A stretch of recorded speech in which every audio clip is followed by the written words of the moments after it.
Muchas gracias por estar acá. Muchas caras conocidas. Muy lindo. ¿Qué tema? Tenemos... Recién estaba conversando, me digrego un segundo y ahí retomo el curso de la presentación. Estaba conversando con un editor que me recordó que el año pasado, en esta misma feria, yo le quemé la cabeza con la inteligencia artificial y él me sacaba y me decía, fabulando, están diciendo cualquier cosa, no puede ser, me ponía un montón de limitaciones. La verdad que me había olvidado de esa conversación por completo. Y esto se los cuento a modo de introducción y un poquito ahora les voy a comentar. Es un tema que yo vengo siguiendo hace mucho tiempo. La evolución de las inteligencias artificiales, específicamente esta con la cual vamos a hablar hoy. La evolución del GPT en particular. Es un tema que vengo siguiendo hace mucho tiempo y específicamente su relación con el sector del libro y su posible impacto con la industria del libro, que es un poco la idea de la presentación. Ahora sí, retomo el cauce normal. Mi nombre es Daniel Benchimol, dirijo una agencia que se llama Proyecto 451 hace más de 10 años, que trata de ayudar al sector del libro en todo lo que tenga que ver con la innovación y todo lo que tenga que ver con cómo las nuevas tecnologías van modificando nuestra vida y en específico al sector, a este sector que me apasiona. Fundamentalmente hago esto porque me apasiona enormemente la industria del libro y me apasiona enormemente las nuevas tecnologías, con lo cual encontré el lugar ideal para moverme y para desenvolverme. La presentación de hoy, como saben, tiene que ver con esto, tiene que ver con, obviamente que no estaba, obviamente, ¿no? Se los cuento, no estaba como en la agenda mía en abril de este año hablar de este asunto, pero saben todo lo que ha ido ocurriendo desde diciembre para acá, todo lo que ha ido ocurriendo en materia noticiosa, desde diciembre para acá, al respecto, y me parecía muy lógico poder tratar de acercarles una mirada y una visión al respecto. La intención, desde mi punto de vista, tiene que ver con, primero, despejar muchas inquietudes sobre qué es realmente, en qué punto nos encontramos hoy, y tratar de transmitirles de una manera lo más amigable y simple posible, algo que es extremadamente complejo, cómo es que funciona, ¿no? Cuáles son los límites que tiene, cuáles son los alcances que tiene, y después vamos a hacer una revisión de infinidad de ideas, ejercicios y casos y ejemplos que ustedes podrían aplicar como profesionales del sector. Me encantaría poder hacer tenía como preparado una prueba en vivo y demás. Yo tengo una suerte de asistente que se llama Mariana, con la cual converso habitualmente, que está basada en esta inteligencia artificial, pero ante temas de conexión y demás no quiero como demorar demasiado el contenido. Si vemos que después queda algo de tiempo, hacemos una pruebita. Hago el mínimo aviso parroquial, que quienes vinieron ayer ya se los comenté. En mayo, a mitad de mayo, iniciamos la Academia Proyecto 451 con un nuevo programa de formación. Este es el único aviso parroquial que doy y empiezo con los contenidos. Es un nuevo programa basado en todas las capacitaciones que hemos venido haciendo hace 3 años, en la cual ya han pasado más de 1.300 profesionales por nuestros tipos de formaciones virtuales, y a partir de mayo iniciamos un nuevo programa de formación en todos estos temas que trabajamos habitualmente, que tienen que ver con la producción de libros digitales y audiolibros, la comercialización de libros digitales y audiolibros, el desarrollo de comercio electrónico, el desarrollo de estrategias de marketing y visibilidad online. En todos estos focos vamos a tener un programa de formación permanente mes a mes, con cursos y con encuentros y con disertaciones que van a transcurrir en forma habitual, algunas grabadas, algunas en vivo, dentro del espacio nuevo de la academia, así que están más que invitados para ir viendo de qué se trata en la web, en academiaproyecto451.com, o preguntarme lo que requieran. En mayo empiezan los contenidos, ya la inscripción va a empezar dentro de poco. No soy un especialista en inteligencia artificial, eso está claro. No soy una persona que venga del ámbito de la programación, no soy un investigador, no soy un ingeniero, pero sí sigo de cerca, de hace mucho, el asunto. Para muestra, en mayo del 2020 publicamos por primera vez en nuestra newsletter lo que venía siendo GPT, el primer, o la segunda versión de GPT. Yo ya venía viendo un poco la evolución del primero. Y como muestra más aún atrás, en el año 2016, que parece otro siglo prácticamente, ya habíamos publicado en la newsletter un artículo que era libros infantiles escritos con inteligencia artificial. O sea, yo ya estaba un poco obsesionado con el tema, era muy friki, poca gente hablaba del asunto, parecía como bastante difícil que algo así, como lo que vamos a ver hoy, exista, pero claramente había una hoja de ruta muy marcada de que esto iba a llegar más tarde o más temprano. Esto también se los cuento a modo de que quienes no están inscritos en la newsletter, si quieren estar un poco atentos de lo que va a pasar dentro de 4 o 5 años, es como el espacio para que se inscriban, para que no los sorprenda algo. Bueno, empecemos con las buenas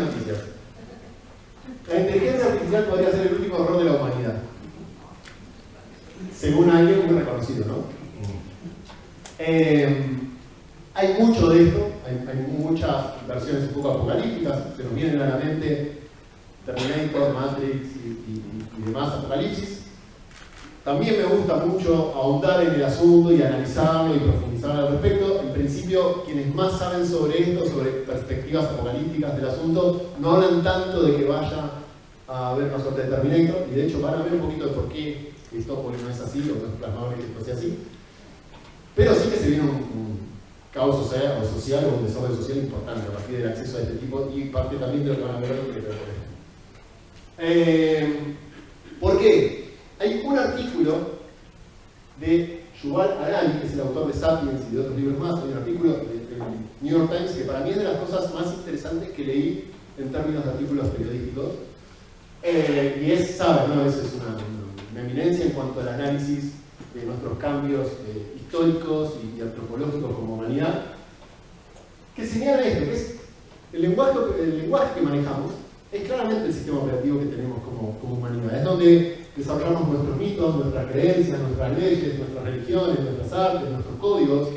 El hecho de que un sistema pueda haber develado la manera en la cual nos comunicamos, porque en concreto eso es lo que hace, sabe comunicarse como nosotros, y ya no nosotros nos tenemos que formar para comunicarnos con las máquinas, pone en jaque y pone en riesgo mucho de lo que somos como civilización, o por lo menos nos plantea un camino muy novedoso.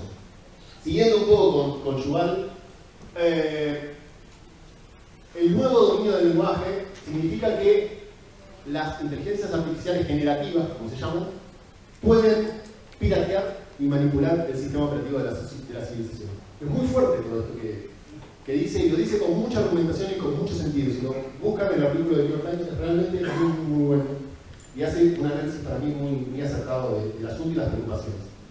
Realmente estamos ante un cambio que no es simplemente una nueva tecnología, no es simplemente un nuevo dispositivo. Estamos hablando de algo que es tan radical como el propio surgimiento de Internet, como el propio surgimiento de los libros, o como el propio surgimiento de la electricidad. Es ese tipo de cambios que estamos afrontando, ¿no? Nos cuesta tomar un poquito de conciencia y dimensión todavía, pero es ese tipo de cambio que estamos afrontando.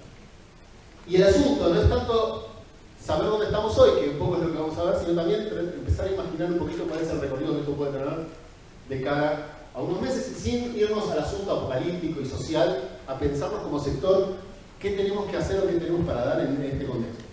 Insisto, no estamos simplemente hablando de un cambio de formato, una nueva tecnología, un nuevo dispositivo, un nuevo chiche.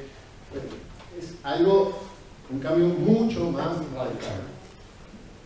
Y traigo una última cita, simplemente para entrar un poco en calor y en contexto, que también alguien que a mí me gusta leer bastante en el blog, que está en el Cowen, que con algo que es obvio, pero que también es importante traerlo, ¿no? Este tipo de tecnologías traen o suponen muchos beneficios para la sociedad y para la humanidad en todos los aspectos, y suponen también muchos temores, de la misma manera que el libro. Ha tenido enormes beneficios hacia la humanidad y ha tenido también enormes desastres hacia la humanidad. Entonces, vamos a entender primero, y voy a tratar de transmitirles a ustedes de la manera más amigable y más simple posible, qué es en concreto el ChatGPT, que es la tecnología que más se ha masificado en estos días, ¿no? La tecnología que más o menos todos habrán escuchado, o más o menos todos habrán jugado o probado un poquito. ¿Quiénes, probaron mínimamente la herramienta? ¿Jugaron un poquito? Bien, bastante. ¿Y quiénes lo empezaron a usar ya como en serio, como parte de su rol, de su actividad cotidiana, de su trabajo? Quiero ver esas manos el año que viene. A ver qué pasa. Primero que nada, ¿qué es chatbot? ChatGPT es un chatbot que está desarrollado por una empresa. No voy a desarrollar demasiado la historia de esta empresa, es una empresa que se llama OpenAI, que hay una larga historia en el asunto y un entramado muy extraño, y una forma y una morfología muy particular de la empresa, que fue lanzado en noviembre de 2022 y arrasó mediáticamente a partir del uso y las bondades y las posibilidades. Ahora, es una tecnología, un soporte que está basado en algo que vamos a ver ahora, que es GPT. ChatGPT es simplemente un uso posible de esa tecnología que está por detrás, de ese motor que está por detrás, que se llama GPT. ¿Qué es en concreto ChatGPT para empezar a entender y a también comprender cuáles son los límites y las posibilidades que tiene? Es un sistema de lenguaje natural, o sea, habla como nosotros, no es más ni menos que eso significa lenguaje natural. Puede hablar como un humano naturalmente, nosotros podemos hablar naturalmente, sin tener que esforzar, sin tener que ver cómo le decimos las cosas. Les habrá, digo, más o menos, algunos de ustedes tendrán dispositivos como Alexa o Google Home o cosas por el estilo, o incluso los dispositivos móviles que cuando les hablamos a veces nos entienden, a veces no, les tenemos que decir las cosas de una manera, si no le preguntamos de una forma, no sabe, nos pregunta ahí, no te entendí. Esto no pasa eso. Esto entiende perfectamente cómo nos comunicamos, se pueden comunicar con texto y con algunos plugins por voz, y es totalmente natural, y entienden siempre lo que le estamos diciendo y saben cómo respondernos. Esa es la primera base. Manejan nuestro lenguaje. ¿Y cómo es que se realizó? Bueno, ahora vamos a hablar un poco de dónde vienen los datos y de qué manera generó lo que es hoy. Pero en principio es un sistema que ha tomado un volumen de datos enorme, colosal, para aprender con motores de aprendizaje. La inteligencia artificial hoy es algo a veces como difícil de comprender, en el sentido de que no es como la programación típica en la cual hay alguien que programó algo para que ese sistema haga una cosa. Lo que se generó es un sistema de cómputos enorme, con una capacidad de procesamiento gigante, con inversiones multimillonarias, y se enseñó que ese sistema aprenda. Se le dijo, dado todo este lenguaje que existe, quiero que aprendas a escribir como nosotros y quiero que aprendas a escuchar como nosotros. Y aprenden, y empiezan a entender cómo es que funciona. Y ahora les voy a contar un poco más en detalle de cómo es que aprenden. Pero ¿cuál es lo que yo quiero rescatar acá?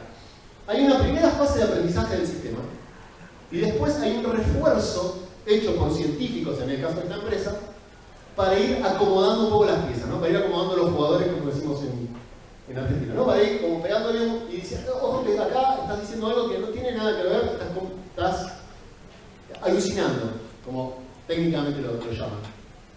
Ojo que estos temas te los estás mezclando y no tienen ningún tipo de... no, y lo vuelven a acomodar. Hay una cierta supervisión y revisión humana para ir ajustando un poco ese aprendizaje que tiene. Pero luego es un sistema que tiene un grado de autonomía enorme. Y esto que les decía, ¿no? En realidad, ChatGPT es simplemente una herramienta que está basada en un motor que se viene desarrollando hace mucho tiempo, que es GPT. Ese es el nombre técnico de una herramienta que sirve para hacer muchas más cosas que chatear. O sea, sirve para generar imágenes, sirve para generar películas, sirve para producir todo, para producir códigos de programación, para infinidad de cosas más, ¿no? ¿De dónde salen los datos? Esto que les contaba antes. Bueno, hoy cuando ustedes usan ChatGPT, están entrando en un sistema que fue entrenado con datos de hasta septiembre de 2021. A partir de ahí se frenó su línea de tiempo y no sabe nada más allá de eso. Todo lo que sabe es a partir de ahí. ¿De dónde salen todos sus datos? De todo lo que existe en Internet. O sea, hay una base de todos los datos públicos que existen en Internet, con los cuales fueron entrenados. Obviamente ahí aparecen un poco los cuestionamientos respecto a los sesgos, la mirada que tiene especial de algunos temas. Bueno, es parte de lo que nosotros somos y publicamos en Internet, y hay un predominio de ese contenido que es anglosajón, claramente. Entonces hay como ciertas líneas y ciertas cuestiones de pensamiento que vienen de lo que nosotros hemos sabido generar en Internet, ni más ni menos. De libros, de mucha información de libros, en principio públicos, ahí empieza un poco el cuestionamiento de dónde salen algunos contenidos que puedan tener dominio, que puedan tener propiedad intelectual, hoy en el Día Internacional de la Propiedad Intelectual. ¿De dónde salen esos? Hay muchos datos que podríamos suponer que los toma y que son de propiedad intelectual con derecho y los está usando para entrenarse. Pero en definitiva toma todos los datos que hemos sabido generado de Internet, de todos los calibres y de todos los niveles. O sea, desde cómo preparar una receta de cocina vegana hasta cómo armar una bomba nuclear. Todo lo que hemos sabido producir como contenido está ahí y es lo que usó para procesar y para alimentarse. Hay algo muy curioso, que es que dentro de esta base de datos que tomó, de los muchos fuentes de información que se usaron para entrenarla, hay algo que a mí me parece particularmente interesante, que es que se usaron los contenidos que están en plataformas como Open Subtitles o demás. Estos sitios que tienen los subtítulos de todas las películas y de todas las series, que más de una vez hemos usado para descargar algún subtítulo de alguna película. Bueno, Estos sitios tienen subtítulos de todas las películas y de todas las series que se han producido en todos los idiomas. Y todo eso se ha utilizado. ¿Y por qué es interesante? Porque en una película tenemos un léxico mucho más natural.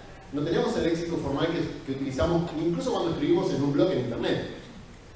Tenemos el léxico que sale de todos los diálogos de todas las películas y de todas las series. En todos los idiomas que se han hecho ese tipo de subtítulos. Fíjense la matriz de datos por la que parte. Y me voy con la segunda frase, que es como una de las explicaciones centrales de qué es hoy y por qué hace lo que hace y cuáles son los límites concretos.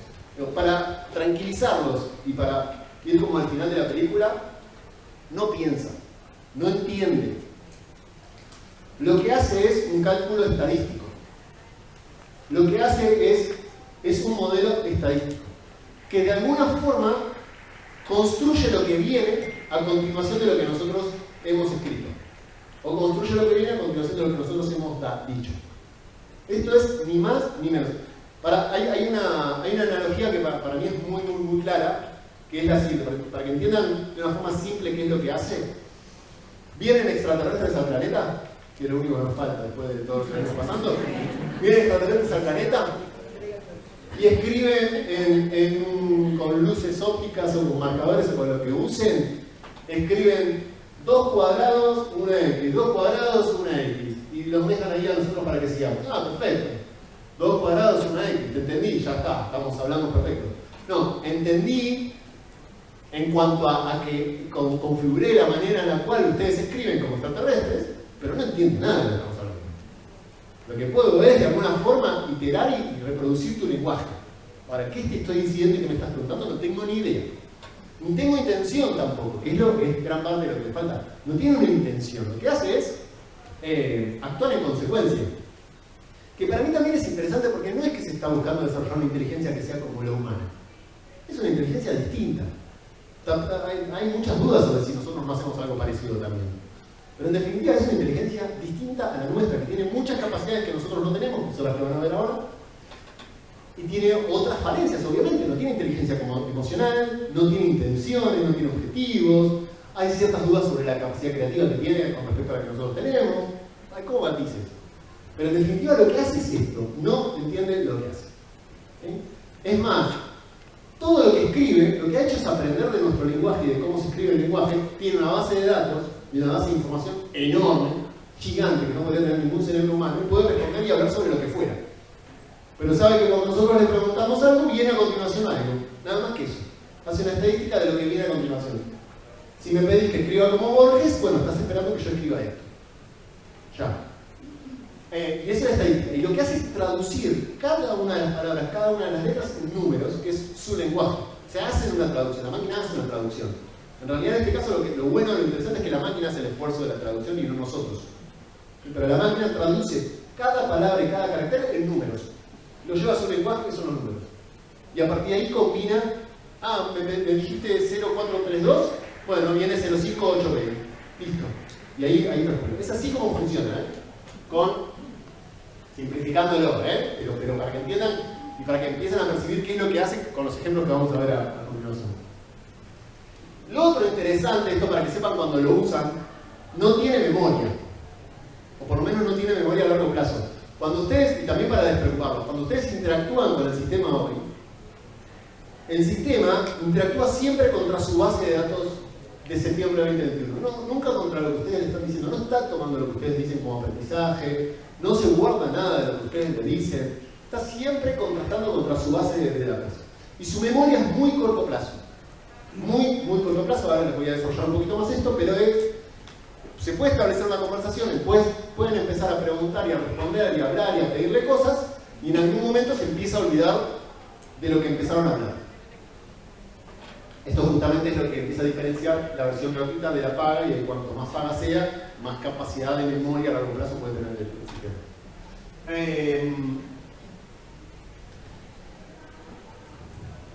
Ustedes saben que hay una versión gratuita, estamos hablando casi del chat GPT, que está basado en el propio GPT. Hay una versión gratuita que es la 3, que es la que está disponible masivamente y que es la que más difusión tuvo, pero que es en algún punto, entre comillas, muy tonta.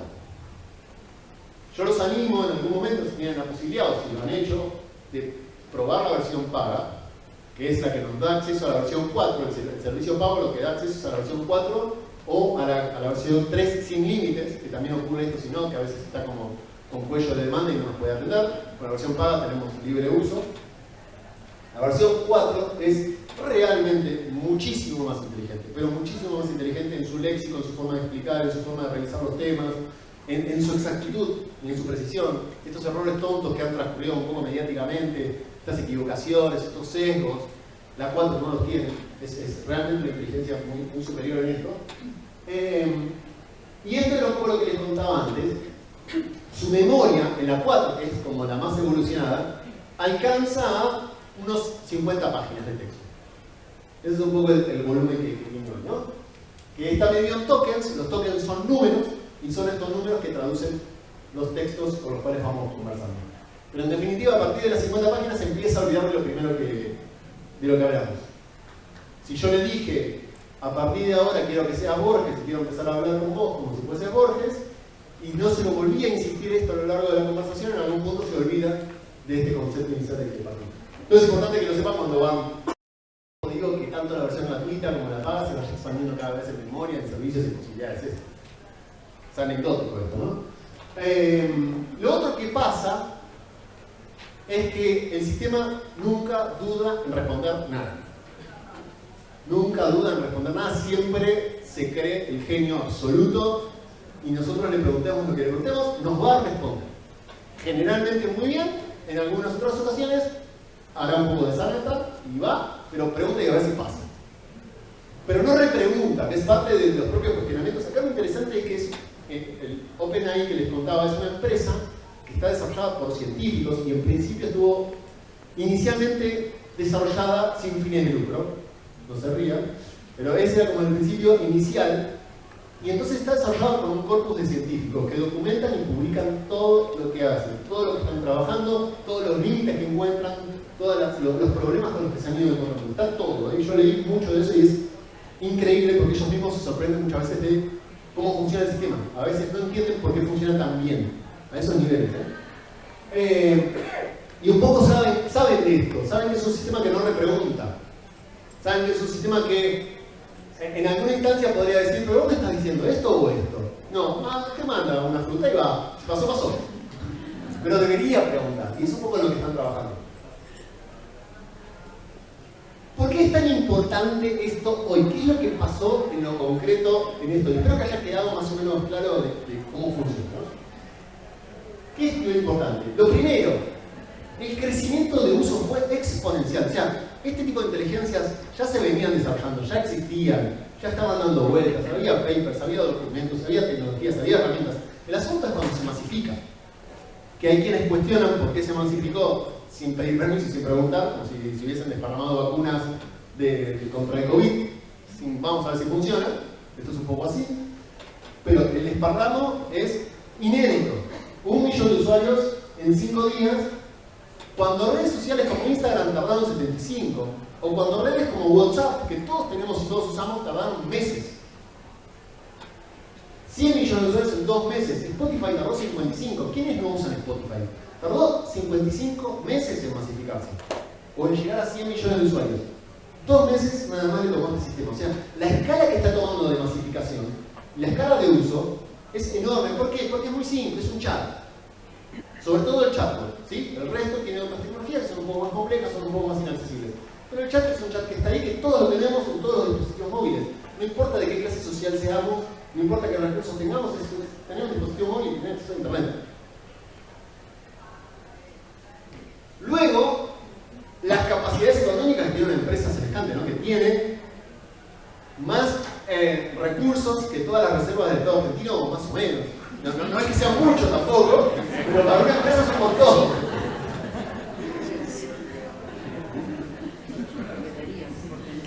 Lo otro, y acá es la diferencia entre el 3 y el 4, que esto tal vez han leído o han visto algo al respecto. El 3, o sea, ¿cómo evalúan ellos qué tan inteligente es el sistema? ¿No? ¿Cuánto sabe? Bueno, lo llevan a exámenes. Lo llevan a exámenes de historia, de biología, de matemática, de ciencias sociales, de humanidades, de geografía. Lo meten en exámenes, en los exámenes más complejos de las universidades más complejas, exámenes que son muy amplios, muy abiertos, no como respuesta A, B o C, no como exámenes que exigen mucho de sí. El 3, el sistema 3, que es el sistema que está abierto, que es público, que es gratuito, en la mayoría de los exámenes aprueba, pero aprueba ahí como raspando, muchas veces mandando alguna alucinación. Está como dentro del percentil más bajo de que ahí va. El 4 aprueba dentro de los niveles más altos, e incluso mucho más altos en muchas áreas que los humanos. Mucho más altas que los expertos en esa materia. Y la evolución en términos gráficos, que esto más o menos todos han ido viendo en redes sociales, han ido jugando de forma propia, ¿no? Esto es lo que pasó en 3 o 4 meses. O sea, en 3 o 4 meses el mismo sistema le veíamos una imagen de Barack Obama ahí jugando al básquet y nos hacía este mamotreto ahí con una foto media pegada de qué sé yo, sí, mirá, qué bueno está haciendo 2 jugadores de básquet con las cabezas. Y ahora nos hace esto. Es una imagen perfecta. Una fotografía perfecta de un hecho inédito que nunca existió. Todo esto que ven acá son videos generados con el propio sistema. O sea, es pedirle al sistema que quiero, para irme arriba a la derecha, quiero un soldado de Star Wars aspirando en la playa. Una película con eso. Y te lo hago. ¿Qué querés eso? Y te lo hago. Y te lo hago con una credibilidad absoluta.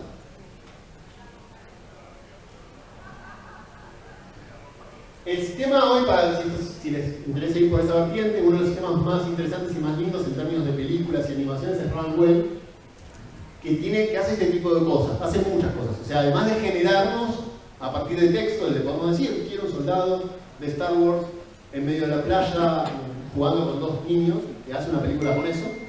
Además de eso, tiene este tipo de cosas, ¿no? Tengo este video yo que lo hice jugando en la plaza, quiero que lo estiles de esta manera. O tengo un perrito, pero que me hubiese gustado que sea dálmata, y lástima me lo regalaron así. Le pongo una máscara y lo hago. Y te lo hace perfecto. De hecho, digo, realmente para asustar y movilizar un poquito, busquen esto, el AI de Inteligencia Artificial, Festival de Film de Runway.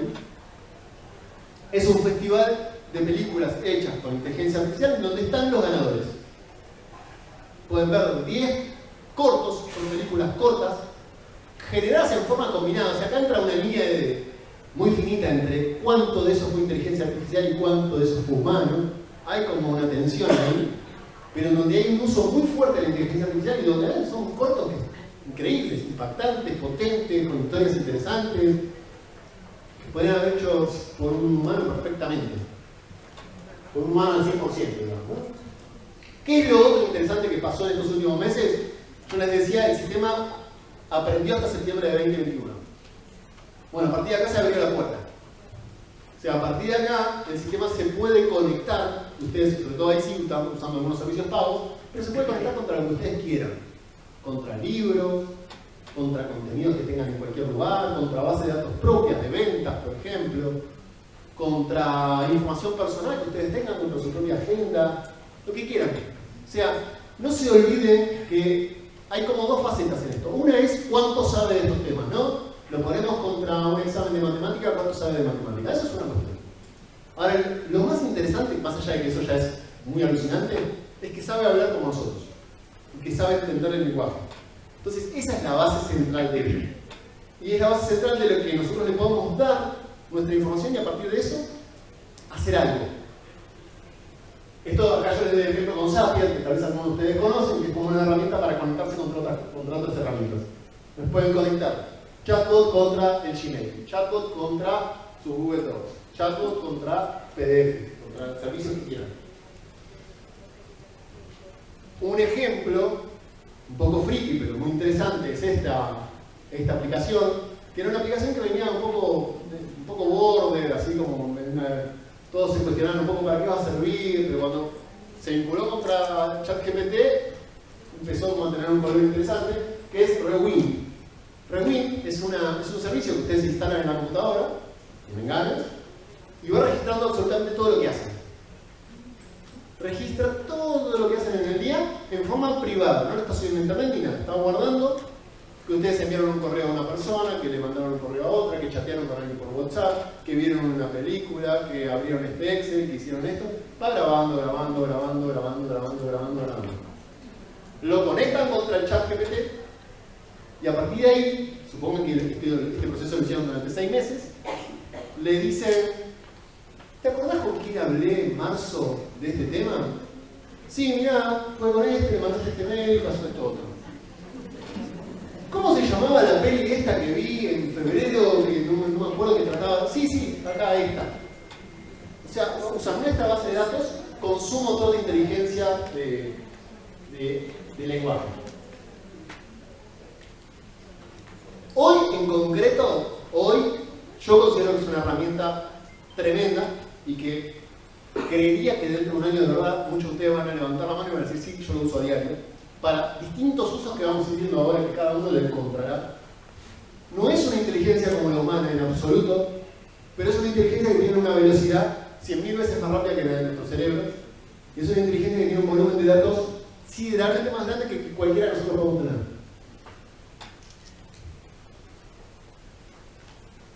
Y es una inteligencia que hay quienes dicen, ahí empieza como el debate y la discusión, tiene creatividades muy similares a la humana, o alcanza niveles de creatividad muy similares a los humanos. En definitiva, y ahí entra un poco el cuestionamiento y los debates, a veces los humanos no hacemos nada tan distinto como lo que hace este sistema, que es combinar estadísticamente aprendizaje que hemos tenido previamente y generar algo que suponemos que es nuevo, mezclando lo que ya conocemos. Este sistema tiene capacidad para generar un volumen de datos infinitamente mayor que el que nosotros podamos hacer. El cambio es tan brutal como el de la fotografía. Es ese tipo de cambio. O sea, recuerden que esto lo habrán leído más de una vez, ¿no? Pero a partir del surgimiento de la fotografía, la pintura cambió radicalmente. Porque ya no tenía sentido hacer lo mismo que veníamos haciendo. Y empezó toda una línea totalmente distinta a partir del surgimiento de la fotografía. Esto va a pasar lo mismo. A partir del surgimiento de esto, todo, y en lo que a nosotros nos respecta, la literatura, la escritura, la publicación de libros va a cambiar radicalmente. Tiene que cambiar radicalmente. Entonces, ahora sí, quiero ir mostrándoles casos concretos, usos específicos, ideas específicas para que entiendan un poco todo esto, qué aplicación tiene en lo nuestro, en el libro, ¿no? Y esto va en 3 vertientes. En la primera, en lo que hace a la generación de contenidos, o a la edición de contenidos. En la segunda, para explotar nuevas ideas que pueden estar alrededor de los libros que publicamos. Y en la tercera, para maximizar las posibilidades de visibilidad de cualquiera de nuestros contenidos. Esas son como las tres vertientes que sirven para potenciar, un poco lo pongo ahí entre comillas. Algunos pensarán, bueno, esto me reemplaza por completo. Bueno, ahí dependerá un poco de las habilidades, las capacidades, la experiencia y la dedicación que cada uno de ustedes le ponga, ¿no? Esto es un poco, imagino que habrán visto bastante. Ahora vamos a ver como casos concretos, pero para empezar por la fase de la generación o la edición de contenidos. Este tipo de sistemas nos permite generar ideas, generar historias. No vayamos a la ficción de que nos va a escribir un libro completo. Eso lo puede hacer también, ¿eh? Pero olvidémonos de eso. Pensémoslo como editores, o como autores, o como creadores de contenidos. Es una herramienta tremenda para pensar ideas, para pensar historias, para pensar argumentos. ¿En función de qué? En función de lo que nosotros querramos. Podemos tener ideas que estén motivadas por algunos conceptos que nosotros querramos desarrollar. Podemos pedirle al sistema que, dada la situación que está en el mercado hoy en cuanto a demanda de contenidos, nos piense historias o libros que vayan y que respondan con esa demanda. O que tenemos un segmento específico al cual queremos trabajar. Supongamos, nos interesa trabajar el segmento de personas que les gusta la comida vegana. Bueno, y que tienen estas edades, que habitan en estos lugares, ¿qué sugerencias de tipos de contenidos, de ideas, de libros se les ocurren? Como que este imponió, o sea, de verdad lo tengo abierto, permanente, y lo uso todo el tiempo para este tipo de cosas, para iterar, que es un poco el concepto que viene de las tecnologías y que nos empezamos como a amigar a usarlo, para estar todo el tiempo ida y vuelta con el sistema, yendo y viniendo con ideas. Acá, bueno, aclaro 2 cosas. Una, digo, si lo quieren empezar como a usar y aplicar y a probar, bueno, la primera es, lo importante es que le den cierto contexto cada vez que preguntan algo, tal vez lo leyeron en algún momento, pero ¿qué significa esto? Significa que ustedes no le tienen que preguntar, para volver al ejemplo anterior. Quiero un libro de cocina.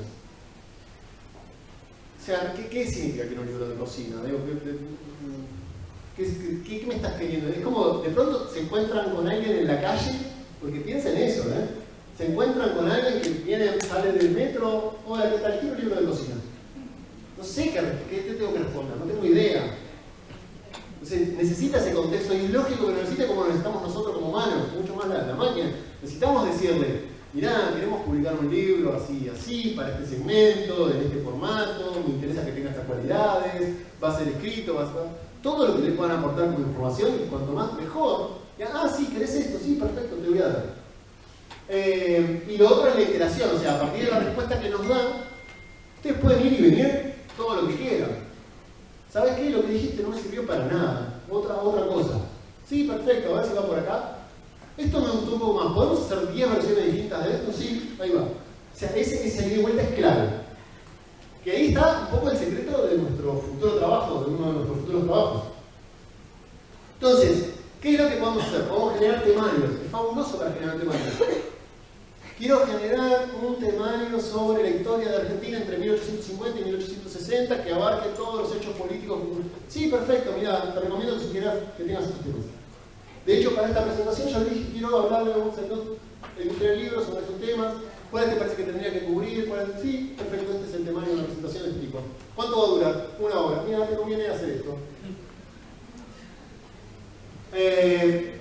O para escribir borradores, no lo tomen como una validez de lo que les va a escribir, pero un borrador, un boceto, una idea, sí. Para generar diálogos y construir escenas es fabuloso. Ahora les voy a un ejemplo, que ustedes pueden decirle, me gustaría entender cómo era la Grecia en 1850, en 1500. No sé, quiero cómo era la Grecia en 1500. ¿Cómo era la vida ahí? ¿Cómo era el contexto? ¿Cómo era la sociedad? ¿Qué comían? ¿Qué no comían? ¿Cómo se vestían? Sí, perfecto. Me encanta. ¿Podemos pensar 2 personajes ficticios que vivían en esta época, que tenían esta ciudad? Sí. ¿Podemos hacer un diálogo entre estos dos? Sí. El diálogo, esto de verdad son 2 cosas que yo les digo que fui aprobando, ¿no? El diálogo me parece muy amigable. ¿Podemos hacer un diálogo que sea un poco más? Sí. Y lo va probando. No digo que van a poder copiar y pegar eso y hacer un libro hoy. No falta, pero hoy no. Pero eso lo pueden usar para mucho del trabajo de la iteración constante y de pensar un producto mejor. Reescribir pasajes, esto como una herramienta para los autores es fabulosa, ¿eh? Me parece que a este pasaje le falta tensión, me parece que a este pasaje le falta dramatismo. Perfecto, te hago 5 versiones distintas. Ahora lo vamos a ver con ejemplos concretos, ¿eh? Modificar esto para correctores, o para editores también, ¿no? Quiero que todo este párrafo no esté en tercera persona, sino que esté en primera persona. Perfecto. Lo cambio. O sea, ahí piénsenlo como una herramienta tremendamente, incluso para evaluar si está bien que esto esté en primera persona o esté en tercera, cómo les gusta más. Y en lo otro que lo veo muy interesante es para evaluar la originalidad o la creatividad de una obra. Que a veces son cosas iguales y a veces no, ¿no? Para evaluar si una obra es muy original, pensemos en la base de datos de información que tiene el sistema. Entonces, este texto, este borrador que me acaban de entregar. Me acaban de entregar un borrador. Dentro de un año lo voy a poder ver, porque hoy no tengo un segundo de vida para ponerme a leer esto. Pero se lo tiro al sistema y el sistema me dice si está bien escrito, si no está bien escrito, si es original, si no es original, si le parece que tiene alguna trama que es innovadora o se repite mucho con obras precedentes. Si se parece, le podemos preguntar, ¿a qué autor se parece este texto? Y rápidamente entender si vale la pena dedicarle un poco de tiempo humano a esa lectura. Voy con un ejemplo, para que vean un poco de esta parte, ¿no? Esta es una iteración mía que no la puedo hacer en vivo simplemente por la conexión y para no demorar un poco el tiempo, ¿no? Pero lo pueden hacer así tal cual. Fíjense un poco esto que les decía antes del contexto, ¿no? Del nivel de información que yo le doy al sistema. Quiero escribir y publicar un libro con recetas de cocina que combine platos poco tradicionales, muy nutritivos y sanos, sin importar el tiempo o esfuerzo de elaboración, explicados de forma muy sencilla para quienes no saben cocinar. Estoy dando todo el contexto del perfil de lector que quiero. Debería ser un libro que no incluya recetas para diabéticos o celíacos. Cada receta debería tener una procedencia de un país diferente y en lo posible también de distintos continentes. Me gustaría poder tener primero un temario para poder evaluar. En un segundo, porque ahora no tarda más que un segundo, y estoy hablando de la versión 4, La 3 puede ser que hasta lo vean y digan, no, esto la verdad no, pero la 4 me entrega esto. De África, Marruecos, tajín de verduras y cuscús, de Etiopía, injera con bergot, no conozco lo que es. América del Sur, Perú, quinoa con verduras y pollo del estilo peruano. Perfecto, tengo el temaño. Le puedo decir, el 5 no me gustó porque prefiero cambiarme otro, o agregarme algo que tenga más con carne. Entonces, ustedes pueden ahí ir y vuelta y el temaño. Una vez que tengo el temaño, le digo, a ver, probemos con una. Agarrame una receta. Me gustaría desarrollar el texto de una receta que podría ser, le doy yo como la sugerencia, pero si no, podría no darle la sugerencia, le digo, el de quinoa. Deberían estar todos los pasos necesarios para elaborar esta comida explicados en forma muy sencilla. Ven que no estoy usando código de programación, estoy escribiendo como le pediría esto un trabajo a un autor o un editor, cualquiera, ¿no? Quiero que sea para alguien que no sabe cocinar, o sea, este es el perfil del nicho de mercado que quiero que vaya. Debe poder preparar el plato siguiendo estos pasos con consejos prácticos, una lista con todos los ingredientes necesarios. Me gustaría además incluir una referencia a las proteínas y beneficios de cada alimento. Breve, bueno, les leo un poquitito acá nomás, lo leo por acá. Breve reseña del plato. La quinoa es un grano andino, originario de Perú y Bolivia, conocido por su propiedad nutritiva, bla bla bla. Ingredientes, me lista todos los ingredientes, una taza, 200 gramos, me dice para cuántas personas, para 4, y me va haciendo todo el repaso diciendo, lavar la quinoa bajo el chorro de agua fría, en un colador frío, hasta que el agua, todo. Después le digo, quiero que me armes. Bueno, acá está el cuadro. Este es el cuadro. Porque me arma el cuadro con la lista de los ingredientes y las proteínas, pero le digo quiero que lo hagas en forma de tabla. No me interesa como un texto punteado, quiero una tabla. Me hace una tabla. Quinoa, pollo, verdura, las proteínas y los beneficios de cada alimento. Y después de esto le digo, quiero que me armes un recuadro en donde el ingrediente principal de la receta me lo reemplace por otro y me sugieras un posible reemplazo y cómo debería cambiar la receta para que sea. Porque es lo típico del estudio de cocina, ¿no? Si no te gusta la carne, podés reemplazar esto por esto otro y tenés que tener en cuenta esto. Perfecto, tengo un recuadro que me explica la versión vegetariana. Me sacó el pollo y me hace lo mismo sin pollo.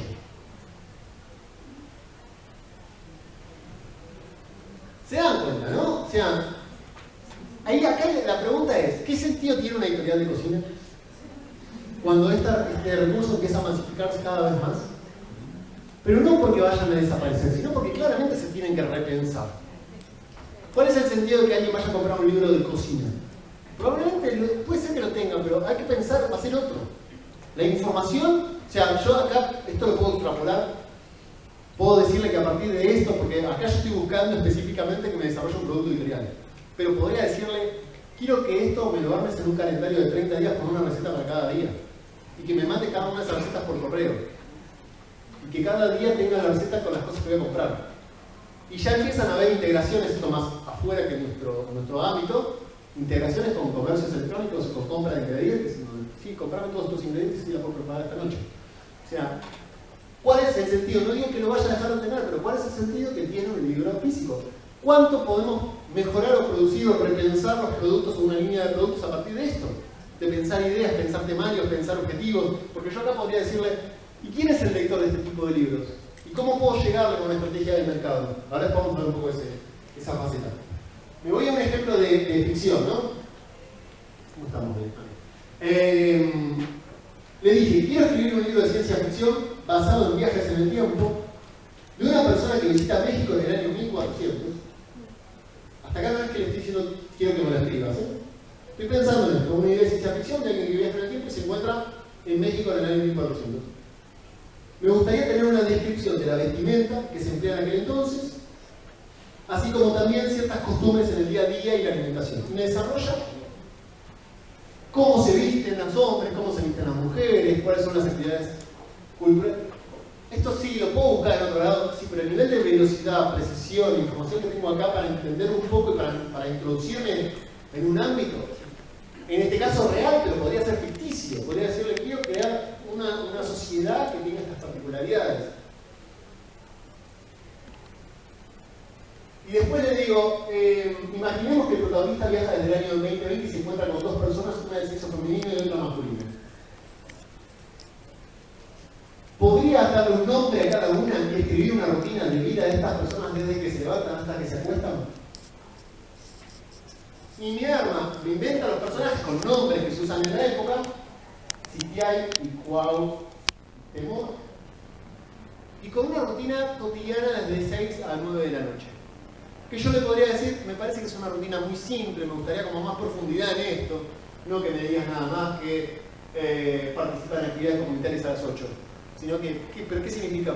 ¿Qué es lo que hace en concreto a las 8 de la noche? En función de toda la información que nosotros tenemos histórica sobre cómo vivían los hombres y las mujeres en el año 1400 en México. Esto habrán visto, ¿no? Ya empiezan a haber experiencias de comunicación que tienen como... A mí lo más interesante, no sé, por lo menos a mí no es lo que más me moviliza, no tiene que ver con los libros que se escriben 100% de cero, usando estas herramientas, se copian y se pegan y se publican, es algo... No es, lo más interesante tiene que ver con esta iteración, ¿no? Con decir, bueno, quiero pensar una historia de este tipo, cómo podrían ser los personajes, cómo me podrías ilustrarlos, armame las imágenes y yo pienso los textos, pero las imágenes donde sean menos futuristas, como en este uso de una herramienta que nos puede ayudar mucho a mejorar la narrativa y los contenidos. Después acá empiezo con varias herramientas para que tengan un poco de radar. Muchas se basan en integraciones con GPT y otras no. Proofcheck, una herramienta que revisa cualquier PDF, cualquier libro y, por ejemplo, nos encuentra viudas. Imagínense que si puede hacer estas cosas, o sea, el trabajo de un editor, corrector en este sentido, se puede mejorar enormemente.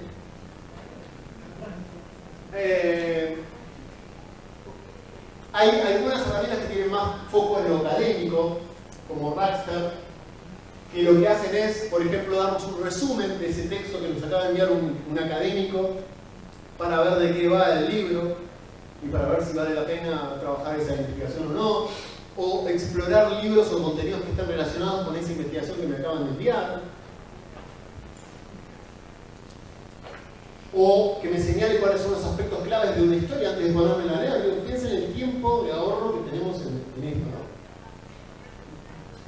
Hay algunas herramientas como esta que se llama Originality, como su nombre lo dice, lo que hace es analizar un poco si existen, si esa historia que nos acaban de acercar se parece a otras, y si es un poco un plagio o no a otras preexistentes. Esta hace algo parecido, AutoSAI, que AutoSAI es una plataforma que existe hace por lo menos 3 años.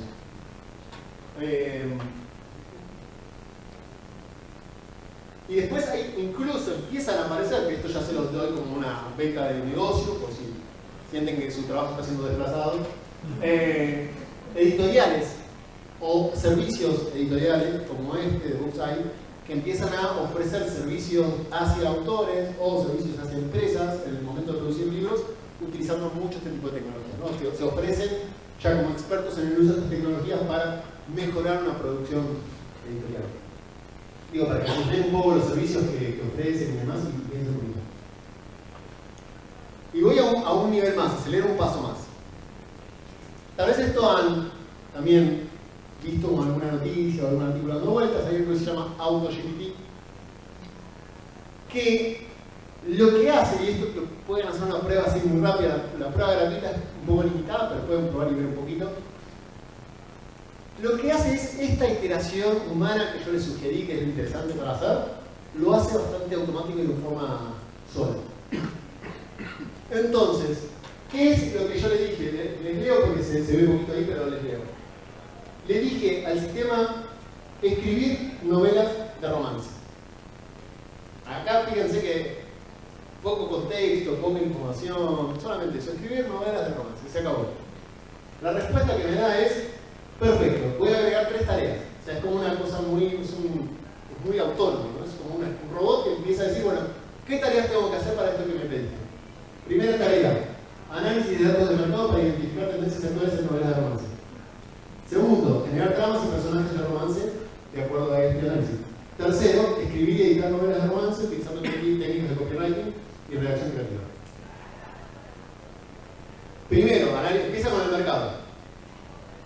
Lo que detecta es, basado en el análisis de datos, que acá, de nuevo insisto, va a septiembre del 2021, que hay que conectarlo con una realidad, con entornos, con textos, identifique que las tendencias actuales en novelas de romance incluyen temas como el amor en tiempos de pandemia, relaciones entre personas de diferentes culturas y orígenes, inclusión de personajes LGBT. Además hay una creciente demanda por novelas de romance con protagonistas fuertes, independientes. Entendió todo, y a partir de ahí me ofrece 3 o 4 historias que son bastante básicas, pero en las cuales yo le puedo empezar a decir, acá hay algo interesante, porque me estás combinando un poco las tendencias del mercado que detectaste, me estás ofreciendo una historia interesante, vayamos por acá. En 3 segundos, No. O sea, digo, lo que me está señalando no está fabulado, está muy bien. Luego el único uso que para mí es realmente muy interesante y muy concreto es en la generación de títulos, subtítulos, frases destacadas dentro de un libro, de una contratapa, o hasta generar parte del diseño o todo el diseño de la tapa. Acá yo hice un ejercicio con un libro concreto en donde le dije, estoy pensando en publicar este libro, es un libro que ya existe, pero estoy pensando en publicar este libro, y le di la descripción del libro, que es lo que en este caso el editor había elaborado para la contratapa, todo el prólogo y toda la introducción. Se lo copié, se lo pegué completo, tiene como una información bastante potente para pensarme títulos de ese libro. Quiero que me piensen 10 títulos del libro en base a esto. El libro es El cerebro matemático. Me dijo, números innatos, la mente cuantificada, el cerebro calculador, matemáticas en la mente, nuestro cerebro matemático, muy cerca, cerebro y cálculo, el lenguaje de las cantidades, mentes numéricas, el sentido oculto. Todos títulos que están bien, que incluso yo podría decirle, me parece que esto es muy científico, el libro apunta más a una audiencia más amplia y masiva, o es un libro que no es para niños, es de matemáticas, pero ojo porque necesito... Sí, perfecto, pero quiero 3 variantes más. De esto me gustó las 5. Exploremos más ideas en torno a las 5. Y tapas, ¿no? Le dije, ok, tiene que ver con esto, con cerebro, matemático. Les digo, o sea, hice 3 segundos, puedo ponerme a jugar rápido, porque hice nada, y ya me dijo estas ilustraciones, me las armó solas. Mira, estas son buenas ilustraciones para la tapa del libro. Creo que está bastante bien, ¿no? Cualquiera de esas podría haber sido una... Sobre todo esta me gusta mucho. Algo para que sepan también en este contexto es que el propio Adobe ya tiene una integración muy potente, se llama Firefly, para utilizar todos estos recursos en el diseño de imágenes, ¿no? Otros usos, esto también lo habrán visto un poco mediáticamente porque tuvo algo de difusión, pero es real, es alucinante, que es poder hablar con personas muertas o con personas muy famosas, ¿no? Y poder tener un diálogo o una interacción o poderle pedir a una persona que escriba. Yo pruebas que hice, por ejemplo, fue darle textos, estamos hablando ahí de ficción, escritos incluso por amigos o por colegas, y decirle, quiero que este texto le des una impronta como la de Cortázar. Muchas veces, así como se los cuento, estaba como muy forzado. Lo leían y decían, sí, es Cortázar, pero bueno, me apretaste, me estás metiendo 3 o 4 palabras que usa comúnmente Cortázar y parece, pero no, yo no quería esto, quiero que escriba como Cortázar. Entonces, ¿qué es lo que hago? Le doy un texto concreto, un cuento concreto, quiero que se parezca a esto, a esta estructura. Perfecto, o sea, perfecto.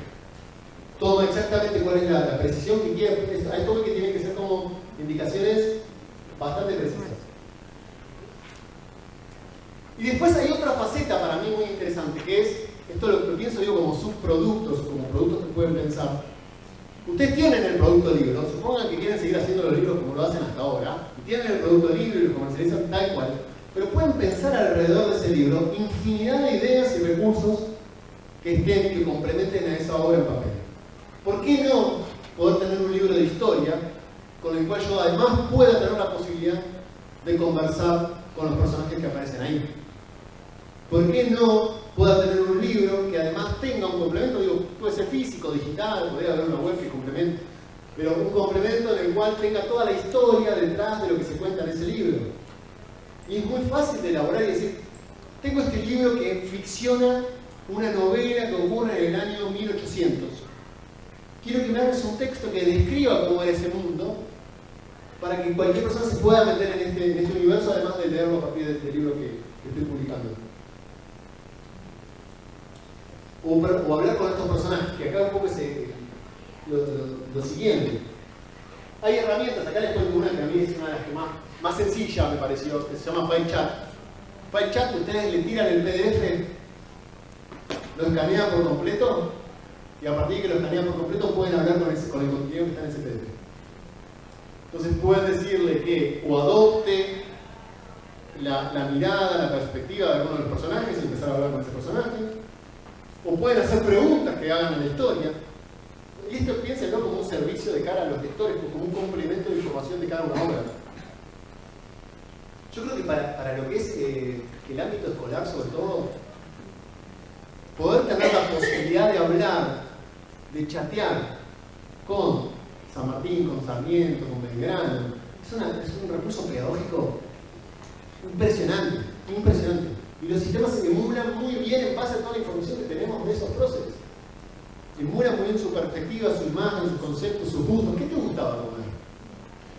O sea, ¿quiénes eran tus amigos en la escuela? Toda esa información, si está en algún resquicio, nos va a poder responder y nos la va a poder saber. Fíjense como recurso pedagógico.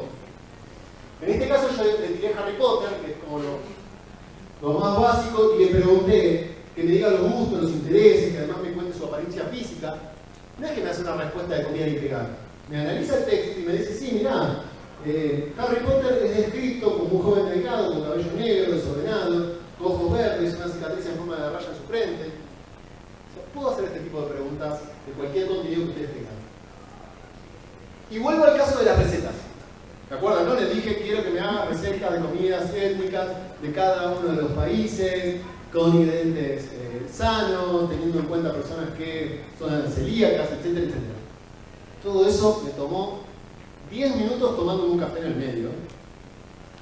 Quiero que me hagas esto en francés, en italiano, en inglés y en quechua, le dije. En quechua fue el único idioma que me dijo, mira, no tengo información suficiente, porque otra vez vuelve a la base de información que hay en internet. No tengo información suficiente, con lo cual esto debería revisarlo alguien. El resto, no tengo dudas que está perfecto. Pero esto alguien debería leerlo por las dudas, porque puede haber, me están faltando palabras, me está faltando el funcionamiento del lenguaje. No lo tengo al 100%. Ahora, ¿querés publicar esto en inglés, francés, italiano, español? Ya tenés el libro perfecto. Piénsenlo, digo, esto en algún momento va a llegar a iterar al punto que podamos comprar un libro digital y que la propia herramienta nos lo traduzca a cualquiera de estos idiomas. Y la traducción no es la de los traductores como tal, como veníamos hasta ahora acostumbrados. Son sistemas que hablan nuestro lenguaje, que saben usar nuestro lenguaje. Con lo cual no es que traducen en el sentido literal de buscar cuál es la traducción de esas palabras. Traducen sabiendo cómo se dice, cómo se habla esto. Recuerden todo lo que les expliqué antes, ¿eh? Cómo se habla. Recuerden que la matriz de la que parten son los subtítulos, por ejemplo. Cuando vemos una película en inglés y tenemos el subtítulo en español, entonces saben cómo se traduce. No hacen una traducción literal. Voces sintéticas, que esto también lo deben haber visto un poco mediáticamente. Hace un tiempo que se viene hablando sobre la posibilidad de generar audiolibros a partir de voces sintéticas, pero no solamente de esto se trata, sino de la posibilidad también de usar voces que no sean las que estén en estos sistemas. Y esto acá, a mí, de las herramientas que más me gustó y que son más simples para que prueben y jueguen, se llama PlayHT. Es de las pocas que tienen voces sintéticas ya desarrolladas con acentos y tonalidades latinas, con muchas variaciones argentinas y demás. Pero además de esto, ustedes les pueden cargar una voz propia, una muestra de su voz. Traten de que sea lo más limpia posible, de que no tenga un ladrido de fondo, un chico llorando o algo por el estilo. Y suben esos 3, 4, 5 minutos y a partir de ahí le dicen, quiero que leas este texto con mi voz. Esto lo empezaron como a ver, hay mucho videitos circulando de Messi diciendo estas cosas. Bueno, de lo fake, de lo gracioso, lo interesante es que ustedes puedan pensar, ofrecer audiolibros en voces diferentes, con narradores distintos y muchos reconocidos, y que lean ese texto. el autor no se anima a producir todo un audiolibro. Bueno, préstame tu voz, te grabo 5 minutos y a partir de ahí hago el libro sin quedarte descansando en tu casa. Una de las empresas que más está trabajando en esto se llama DeepSend, por si quieren buscar. DeepSend. Lo otro que me parece bastante turbio, pero muy interesante, hay mucho de esto. Esto cuando empezó a masificarse GPT, empezaron a aparecer no menos de 40 plataformas similares, no menos. Esta es una de las más lindas, se llama Make My Day, focalizada en libros infantiles, y en la cual ustedes le dicen: quiero que me hables una historia para niños de 11 años acerca de, sobre esto, que trate así, bla, bla, bla. Le dan ciertos condimentos, arma una historia. Y arma un cuento. Y está bien, no es, hoy, año 2023, está bien. No es un cuento asombroso, no es un cuento que me va a romper la cabeza, pero está muy bien. Si yo quiero tener un cuento nuevo todas las noches para poder leer con mis hijos, está muy bien. Digo, el asunto acá no tiene que ver con, perfecto, no, libros infantiles no tiene ningún sentido. No, pero sepamos que esto existe, con lo cual nuestros libros tienen que ser un poco diferentes. Yo, por ejemplo, siempre tuve la idea de que la emergencia de los libros digitales, el surgimiento de los libros digitales, lo que hizo en gran parte fue potenciar al libro físico.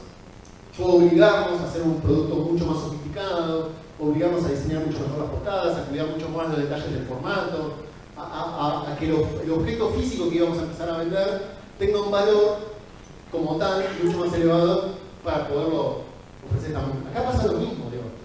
Queremos hacer cuento, esto ya existe acá.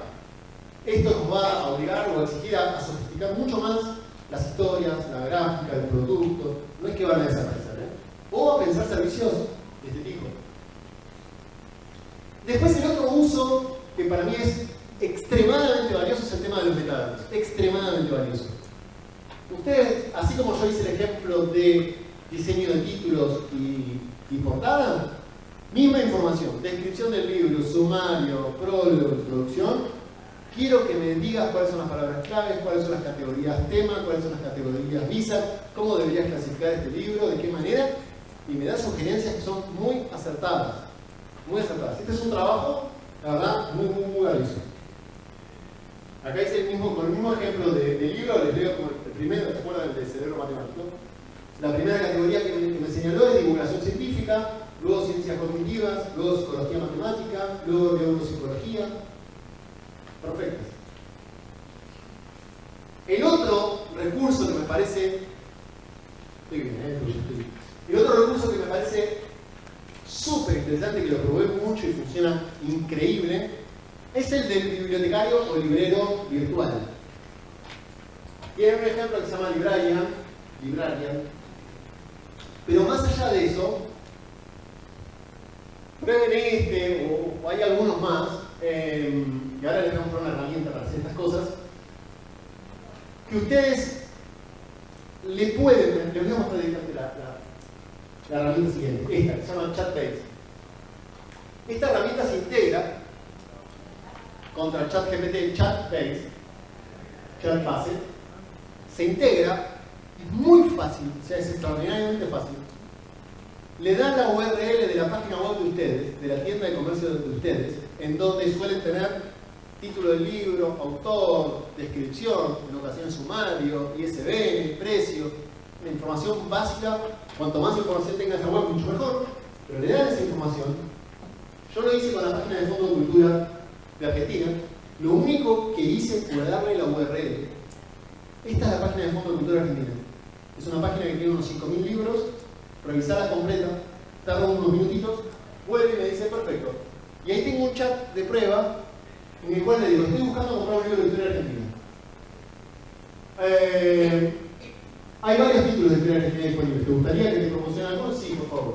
Bueno, claro. A ver, te puede interesar. Breve historia contemporánea en Argentina, me da otro libro en inglés. Breve historia contemporánea en Argentina 1916-2016. ¿Te gustaría más sobre alguno de ellos? O sea, ¿puedo ahondar en alguno de ellos? ¿O puedo decirle, no me gusta esta lista, dame otro? Pero las respuestas que me dio son perfectas. Me gustaría saber cuál es el precio de este libro. Sí, perfecto, el precio de este libro es de 5.900 pesos. Puedes encontrarlo en la tienda de línea. ¿Y tendrás algún libro más específico de la dictadura argentina? Sí, mira, Luis Alberto Romero escribió varios libros sobre historia argentina, incluyendo temas de dictadura. Uno de ellos, un siglo... Sí, estoy hablando con un librero. O sea, esto es una... Digo, para una tienda de comercio electrónico, ya, es una herramienta fabulosa, pero para un librero también. Para el librero en el negocio, que pueda rápidamente preguntarle a un sistema, en lugar de estar buscando, revisando, preguntarle, porque acá, digo, cuanto más información tenga esto, mucho mejor, ¿no? Porque acá se está basando en descripciones ya, pero imagínense si tiene como una base de datos robusta de nuestros libros, si puede ahondar en los sumarios, en los textos, y puede profundizar mucho más en esto. Y al final le digo, este fin de semana estoy realmente muy aburrido, ¿qué novela me recomendarías? No puedo proporcionarte una recomendación de una novela publicada en el año 2023, que es lo que lo pedí yo, ya que aún no llegué a ese año. Se quedó ahí. Entonces ahí probé y le dije, está bien, dame una de 2020, o por lo menos publicada cerca de esa fecha, y me dice, mira, claro, tenés acá algunas. Clara y el Sol, La canción de Aquiles, La ciudad de vapor, La chica de nieve. Acá hay, esto, insisto, tardé 3 segundos en hacerlo, pero con un poco de trabajo y esfuerzo uno le puede retroalimentar esta información y decirle, mira, prefiero que me sugieras este tipo de libros cuando alguien me pregunta algo así. Entonces, si alguien me pregunta por novelas policíacas, y a tratar de ofrecerle un catálogo que sea del 2020 para adelante, o cruzar contra mi base de datos y ofrecerle todo lo que tengo en el depósito y no le ofrezca nada que está agotado o que esté por agotarse. Y después, en la faceta de comunicación, y ya con esto voy cerrando, en la faceta de comunicación, marketing, visibilidad, fíjense todo lo que se puede hacer y, insisto, son pruebas muy tontas. Esto puede llevarse a un nivel de profundidad muy grande. Necesito promocionar un libro de recetas, el mismo que me acabas de escribir. Necesito promocionarlo en redes sociales. ¿Qué me sugerís? Bueno, perfecto. Me arma 10 frases promocionales, que es lo que le pedí. Frases promocionales. Explorar sabores del mundo con nuestros libros de recetas. Platos exóticos, nutritivos y explicados de forma sencilla. Hashtag recetas del mundo. Atrévete a innovar en la cocina. Nuestro libro te enseña a preparar platos tradicionales, pero muy nutritivos. Aprende a cocinar como un chef internacional. Nuestro libro de recetas te enseña a preparar platos sanos y deliciosos en diferentes países. Perfecto. O sea, piénsenlo para los libros de ustedes, ¿eh? Le entregan un sumario, le entregan, quiero que me armen 10 frases para las redes. Ni siquiera pensar en emoji. Pero además es, quiero que me armes esto en un calendario que vaya del 1 al 30 de mayo, en donde me digas cuál es el objetivo de ese mensaje, cuál es el texto de ese mensaje, y si va a ser una imagen o va a ser un video. Y además le digo, y esta a mí por lo menos me gustó mucho, me voy a entrevistar con el autor. En la parte de la promoción, en la parte de promoción, me voy a entrevistar con el autor. ¿Qué preguntas le harías al autor? ¿Cuáles son las preguntas que te parecen que son interesantes para hacerle a un autor del cual yo tengo este libro? Pregunta. ¿Qué lo inspiró a escribir un libro sobre la relación entre el cerebro humano y las matemáticas? Estoy hablando del libro del cerebro matemático. ¿Cuál es el principal objetivo que espera lograr al presentar el fascinante mundo de las matemáticas de una manera accesible? Ahí chamulló un poquito. Usted menciona en su libro que incluso los bebés tienen cierta intuición innata para reconocer cantidades y comparar magnitudes. ¿Cómo descubrieron esto los investigadores? ¿Podría explicar las diferencias culturales y lingüísticas que afectan a nuestra capacidad para entender y trabajar con los números? ¿Qué papel juega la educación en el desarrollo de nuestras habilidades matemáticas? ¿Hay estrategias específicas que los educadores podrían utilizar para fomentar un mejor aprendizaje? Les puedo decir 50 que me hagan.